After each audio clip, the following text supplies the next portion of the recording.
કામરેજ તાલુકામાં રેલવે અધિકારીઓએ જો હુકુમ કરીને ખેડૂતોના ઊભા પાકને નુકસાન કર્યું હોવાની ફરિયાદો સામે આવી રહી છે। તો કામરેજ તાલુકામાં ખેડૂતોને પાણી જમીનોની સંપાદન પણ થનાર છે, જેવા ખેડૂતોએ જમીનમાં પાકને સાચવવા માટે પૂરતી હાલ કામગીરી બંધ કરી હોવાની પણ રજૂઆત કરવામાં આવી હતી। તો રેલવે વિભાગે ખેડૂતોની માંગને નેવે મૂકી અને ખેડૂતોના ઊભા પાક પર જેસીબી ફેરવી અને કામ શરૂ કરી દીધું હતું, જેને કારણે ખેડૂતોએ હાઈકોર્ટ તેમજ સુપ્રીમ કોર્ટમાં ફરિયાદ કરી હતી।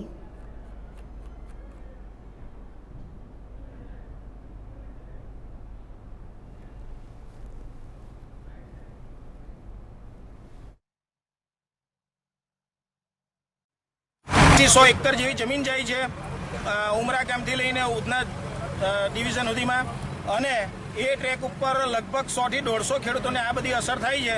એટલે આ જબરજસ્તીથી આવી રીતે અમારી પાસે આ કૃત્ય કરીને અમારી પાસે જમીન અમારી છીનવી લેવા માંગે છે। दिया था उसमें इनको ऑब्जेक्शन था, ये माननीय सुप्रीम कोर्ट में गए।